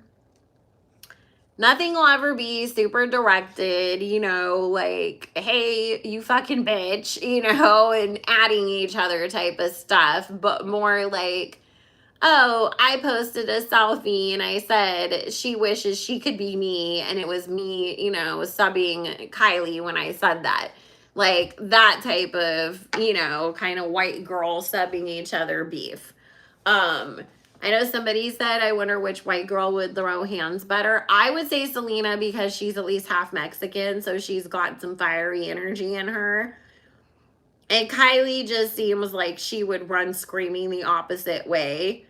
Selena looks like she might grab somebody by their hair and throw them on the floor at least. So my money would be on Selena if they did fight each other. And listen, once again, because I know the Selena Gomez people like to get mad when I talk about her, just the same way that the Hailey Bieber people get mad, because you can never be on the right side of either of them. I don't give a fuck about Selena Gomez, and I don't give a fuck about Hailey Bieber, and I certainly don't give a fuck about Kylie Jenner. So I don't have a favorite to pick a side for. Whoever is the right one in any situation is, I'm gonna call it and be like, yeah, this girl fucked up, or this one was being a bitch or whatever. But at the end of the day, I don't give a fuck about any of them. My patrons picked these topics that we're reading on today, not me. I don't care about any of these people, so I had to go look up what the hell happened because I don't keep up with them. I don't care. So just wanted to say that. If Kanye was involved in this, I might care. But Kanye's kind of the only person that I give two fucks about in Hollywood. So exactly. Be direct like Jada Kingdom and Stefflon Don are being right now. But they have no soul, so I wouldn't expect them to be truly nice or kind. Kendall and Kylie took Selena to Coachella to link Hailey with Justin. Oh, shit. Well, that makes sense as to why Selena feels like Kylie's been siding against her for years. Dude, Selena Gomez's boyfriend, does he not look like the Geico caveman to you guys, if you remember that? Just every time I see him, I just remember the Geico caveman, and I keep hearing that they can save me 10% or more on my car insurance. Which, by the way, when you really think about it, 10% ain't that much. If you're paying $130 a month for your car insurance, that 13 bucks they can really like make or break you. And especially when you spread that out over the year, it's like, it's not really that great of a savings. I don't know. So, but that used to be their big selling point.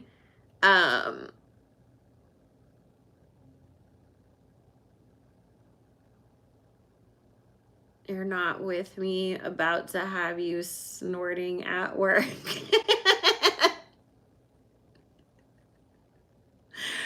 I thought that's who he was before he became famous. He looks like the sloth and the goodies. Oh my God. Well, this is my other thing. I was like, is Selena Gomez okay? Because first of all, Ethan Slater and Benny Blanco must be a part of the same like warlock coven somewhere, and they all did like these crazy love spells for them to get people like Ariana Grande and Selena Gomez to date them in the first place. But then the way that Selena was like going fucking insane, fighting with people, he's the best thing that ever happened to me, and like arguing with her fans over her boyfriend all of a sudden. And I was like, she never acts like this. What the hell happened to her? Is she okay? Not to mention that between the VMAs and the Golden Globes, it's like, is this her new thing to run around and be kind of messy like at award shows? Because remember, she was making all those stank faces at the VMAs. So I'm just like, is Selena Gomez okay? Is she going through something? What's going on with her? Because she seems like she's a little out there lately. Just the behavior is a little concerning. So, well, I'm just saying, regardless of if you love her or you hate her, I think we can all agree that she is way out of Benny Blanco's league. Same way that regardless of however you feel about Ariana Grande, it's like, but Ethan Slater really? So I'm just like, are these girls like, did somebody put a curse on them? Did they get a love spell put on them? Did somebody put a go crazy spell on them? Like, Did they open the wrong portal on a full moon? Like, what is going on here? Because I don't know, but it ain't cute. And if there is a spell, please break it. Be nice. Don't do that to them. No, I mean, Taylor at least gets cute boyfriends for her PR relationships. Except for that guy from that band. Was the 1975 or whatever. I've never heard of them. And he was not very cute to begin with, and then all of a sudden everybody's like, oh, he's racist, oh, he's this, oh, he's that, and then it was just like more and more not good shit kept coming out about him that made him even more unattractive. So that one, I was like, really, Taylor? But all of Taylor Swift's other boyfriends have at least been somewhat cute. Well, except for John Mayer. I think John Mayer is so gross. I know. He's on your slap list? What is a slap list? I need to make one of these. I want to slap people. I've been behaving myself a lot the past 10 years. But I'm always down to still slap a bitch. They must have some extreme Riz or shiny personalities. The Riz must be through the fucking roof, okay? Like, I just, like, especially, okay. Ethan Slater also seems like he would be annoying on top of being unattractive. Benny Blanco, like, he seems like, you know, he could be cool at least, or somewhat funny or intelligent. But, like, and I'm not saying that Ethan Slater isn't intelligent, but he just seems like one of those kids that would, like, be, like, obsessed with, like, Ghostbusters and just talk about it incessantly. Like, that's what he reminds me of. And so it's just like, on top of not being attractive, you're probably annoying as all get out. And it's just like, I see the pictures of them and I'm like, Ariana, there's no way that you get wet for that. There is no way that you can be turned on by that man. They're like the weird, awkward guys at college who play video games 24/7. No, Benny is the one that plays video games 24/7. Ethan Slater is the one that's in a tree with a cape on because he's pretending to be a bat and jumps out of the tree in front of girls and goes, whoa, and scares them and thinks that it's like funny. But he's 23 and still doing that. That's what Ethan Slater is. Oh my God, not the SpongeBob laugh during sex. Ew.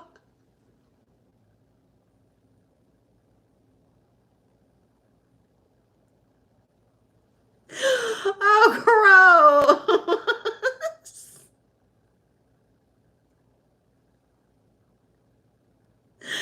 When Selena got with The Weeknd, I was like, really? Listen. Up until The Weeknd made the biggest mistake of his life being in that show, The Idol, where he then portrayed the creepiest person that I've ever seen in life. And I didn't even get through, I think I watched the first episode. So from my understanding, it only got worse and worse. And I was so creeped out by him that I was like, I can't ever listen to his songs with a straight face again. Until that, I was just like, no, but Abel's cute. And I could see it where he could be like sexy in that like bad boy, troubled, mysterious way or whatever that like makes you like when you're young and dumb be like, I can fix him. I'm gonna love him so much that he's gonna open up and tell me all his deepest, darkest secrets and be a nice guy. Like, I could see it from that point of view after the Idol. That was so creepy and gross and horrible, and I would never want to see anything from him for the rest of my life. But I still feel like he somehow still beats Benny Blanco and Ethan Slater. I I know. Bella does seem like a really, really sweet girl. And she definitely also is somebody that you can tell their mom in the industry has definitely done a number on them. But she also seems like somebody. That's the thing that I will say about the Hadid sisters is I feel like they can be very self-aware in knowing that their mom is kind of a piece of work. And I also think that they're pretty good about kind of trying to still live somewhat realistically and being a little bit of like a down to earth normal person still, despite their upbringings, because they grew up rich as fuck.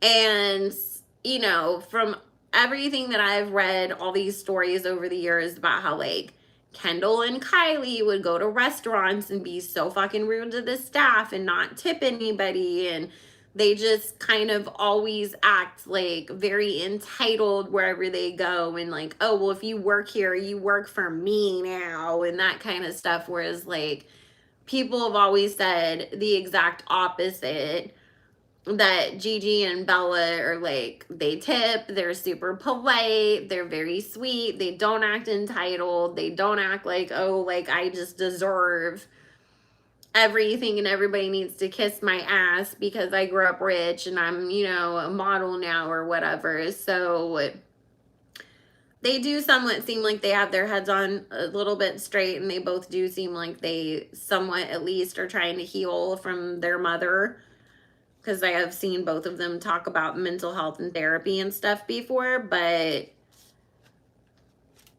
so I will give them credit for that.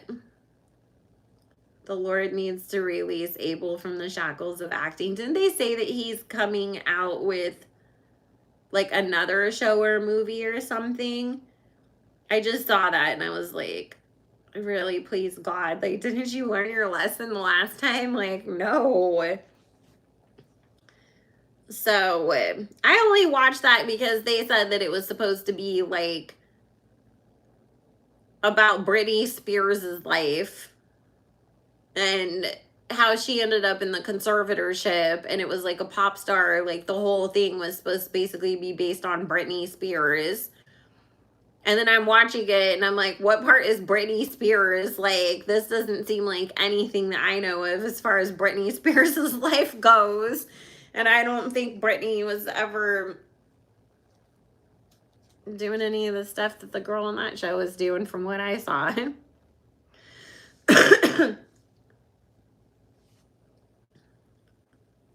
So the Kardashians overcompensate because they are new money. Well, yeah, that's true. I miss the days where he was just Starboy the Weekend. See, that's why sometimes you need to let people have a little mystery. You don't need to know everything about everybody, or let them get oversaturated, because then they lose the mystique and the intrigue that makes them the artist that you want to pay attention to. So I have to wrap it up and get off of here in a minute, but did anybody have any questions about them? With Willie D Live. Who's Willie D Live? I'll go watch it. So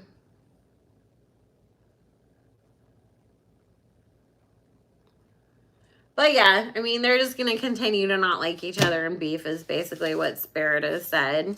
And this has just gone on for years, so it's not a new thing. It's just sort of come to that head where they just keep picking at each other now.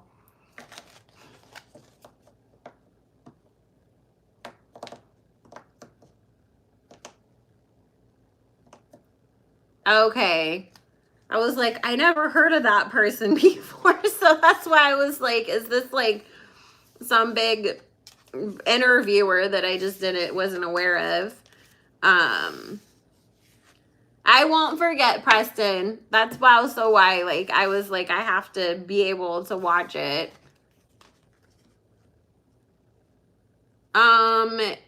Hannah, this isn't about that situation right now. I meant like about Selena and Kylie.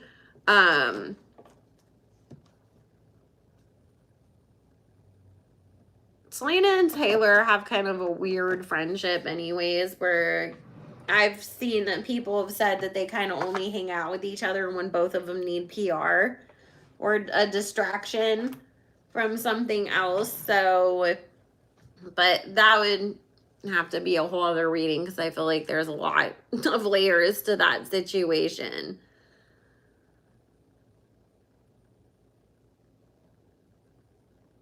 So, yeah,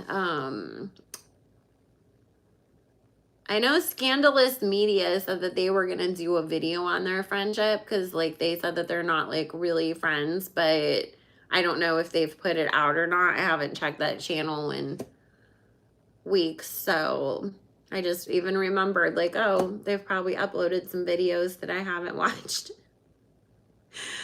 When are we gonna be released from the shackles of Selena victim? Well, that's the thing that I'm just like, you know, and this isn't to say because Carlos and Megan 100% rely on that victim narrative and idea about them, you know, in order to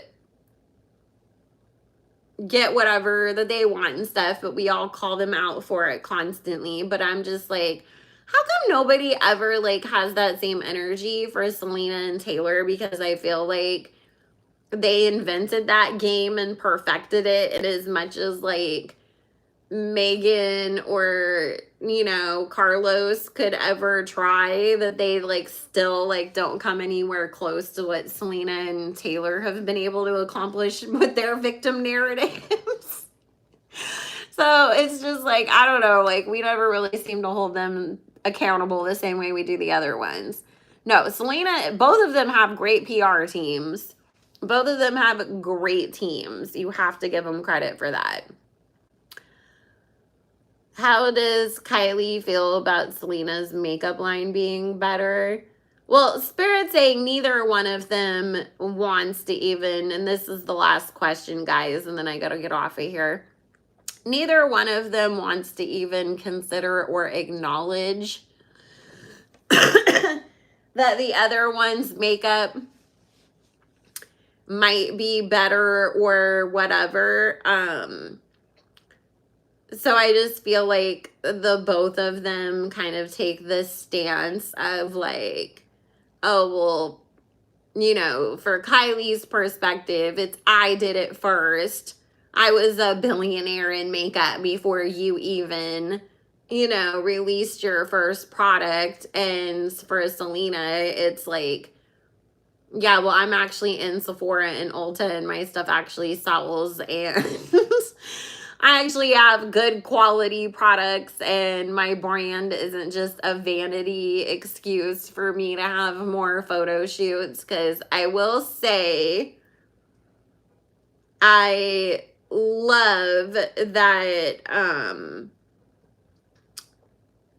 I love that Rare Beauty is just its own entity, the same way that Fenty is. Like, you know that Rihanna and Selena are obviously involved in those companies, but you're not, like, it's not, you're not suffocated by it. You know, it's not called Selena Gomez makeup, for instance. Like, you're not, you know, it's not Rihanna's makeup. So, whereas Kylie, it's her name, and then every freaking launch, it's just, oh, here's an excuse for me to have another photo shoot of myself, but, you know, and dress up in some crazy costumes and get more attention on me. But really, you know, supposedly I'm selling you guys another lipstick or a new eyeshadow palette or whatever. Like, it's very much a vanity project, but also this is why both Kylie and Kim are gonna be fucked if they ever do get canceled, because there is enough distance between Fenty Beauty and Rare Beauty and their founders. So if, God forbid, people tomorrow are like, oh my God, Rihanna had a bunch of dogs locked in her basement and she was doing satanic sacrifices with them and everybody hates Rihanna now. There's a lot of people out there that either wouldn't know that Fenty is Rihanna's brand, or people would be like, well, she's not really the CEO anymore, and find excuses to still use Fenty Beauty.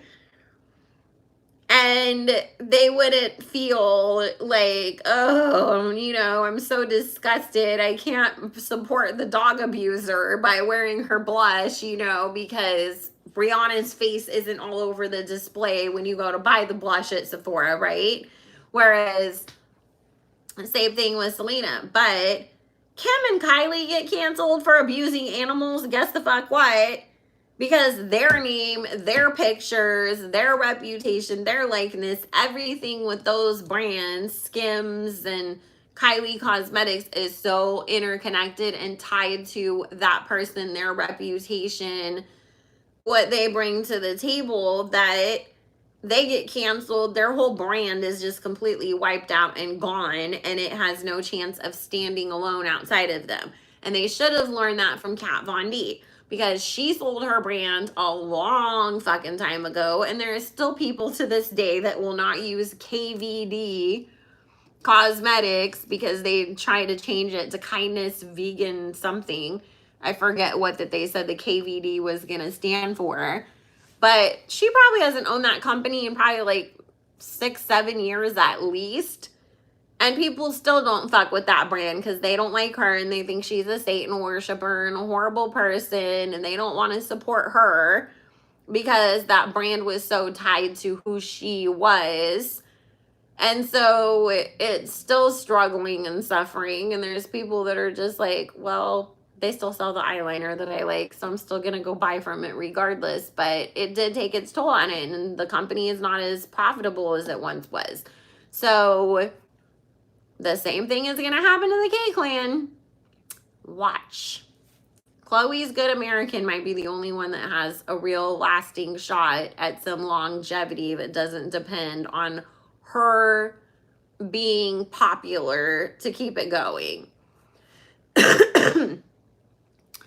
So, hey, listen, I will say, you know, the first time that I got COVID, it literally just made my immune system and my just freak the fuck out to every single autoimmune issue that you could imagine. I had it like triggered like the worst like auto, like what did my doctor call it? He said it was an autoimmune storm, and that they're seeing more and more people that have gone through this. But at one point they thought I had lupus or MS or something because I was just having such crazy issues. And one of those was being that I got arthritis and it really affected my hands, and I already have carpal tunnel in my wrist. So it made it even harder because it's like I couldn't transfer, you know, the stress like onto my wrist instead to try to save my hand. So I was saying like, you know, when I was having my worst days with it, how cool it was that she came out with products that were supposed to be easier for you to be able to open if you did have mobility issues. And I think that that was a real gap in the market that there was a need for. So I love that she did that. Like, I don't hate Selena Gomez, obviously. I give her credit for a lot of stuff. So, just like I don't hate Hailey Bieber either. Kylie Jenner, I would have to care about her to hate her, but her and her family do disgust me. So, good for Cloger. Her love life wasn't successful, but her genes were.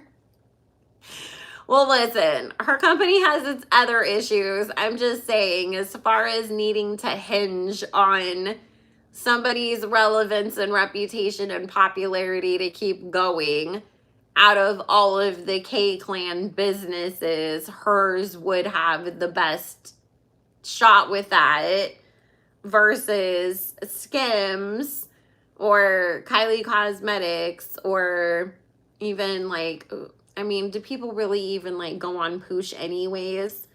But would you really be pressed to go on Poosh if Courtney was canceled? No. So that's it, you know what I mean?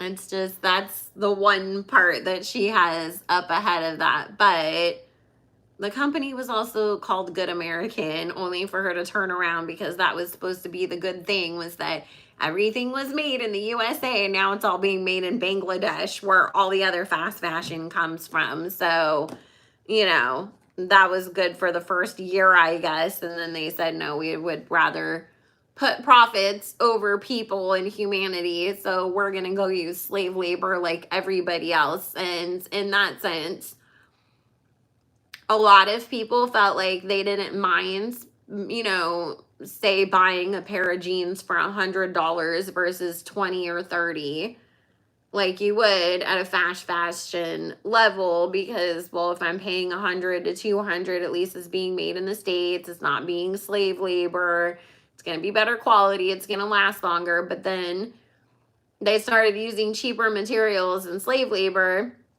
but they upped the prices, but now you get less quality. So they still have their own issues. Don't think that this means that Good American is like the best company. I would never buy from any of the K-Clans companies. And a reminder again, their main investors are the Kushners, who have proven and have a track record that they get their funds from Israelis. They are the go-to people that collect the money and then bring it and have it invested into different companies. Kim's venture capital fund is all about her Israeli investment partners. So if you are boycotting anything, any companies in particular, because they have connections to Israel, then definitely keep the K-Clan on your list of people that you are going to boycott as well. So anyways, guys, I have to go, but if you wanted to book your own private reading with me, psychicbellalove.com. And if you want to join us over on Patreon, that's where I do requests. That's where my Patreons get to choose who I do on these Tuesday lives. We also talk about the Illuminati, history, religion, psychology, health, all the stuff that we can't talk about anywhere else. That content is always exclusive over there. Patreon.com/psychicbellalove. And hopefully the next time you see me, I will have a different background finally. Just obviously I ain't moving furniture today if my back was hurting this morning, but we will get it taken care of before next week. I love you guys. I hope everybody has a good one.